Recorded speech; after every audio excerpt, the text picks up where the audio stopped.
Slovak Prime Minister Robert Fico has launched a sharp attack on EU discussions over Ukraine's possible fast-track integration, warning that Brussels risks triggering deep political fractures in Europe by sidelining long-standing Western Balkan candidates.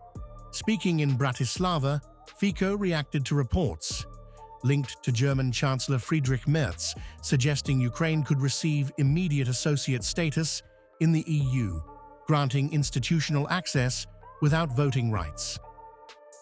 Will we admit them into the Union before Ukraine receives these extraordinary European advantages, or will Brussels show them the middle finger?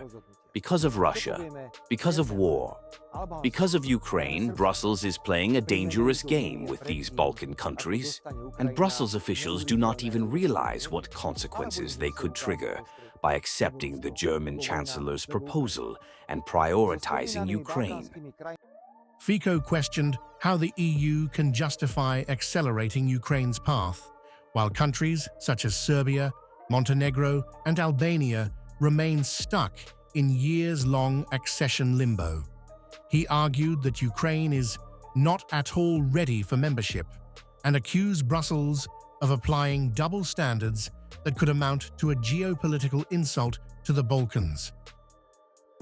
We all know that Ukraine is not at all ready for accession to the Union. I will not comment on what is happening in Ukraine.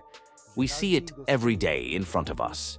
Such political acceleration and the membership of an unprepared country in the European Union raise several questions. The first is what benefits we will offer to those countries that have been honestly preparing for accession for years. They are carrying out self-sacrificing political reforms and decisions at home because of Brussels. Raising the most controversial claim, Fico suggested the proposal could be tied to the war itself, asking whether Ukraine might be incentivized to engage in peace talks in exchange for EU associate membership.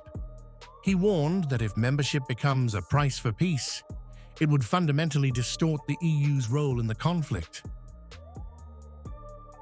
He further cautioned that Brussels risks playing a dangerous game that could deepen resentment across the Balkans and destabilize Europe's enlargement framework. Fico also hinted that the EU may be ignoring long-term consequences while making politically driven decisions under wartime pressure. Ukraine, which applied for EU membership in 2022 and was granted candidate status the same year, remains formally in accession talks. But Fico's remarks expose rising tensions inside the bloc over whether geopolitical urgency is overriding established enlargement rules, raising questions over fairness, influence, and Europe's internal fault lines.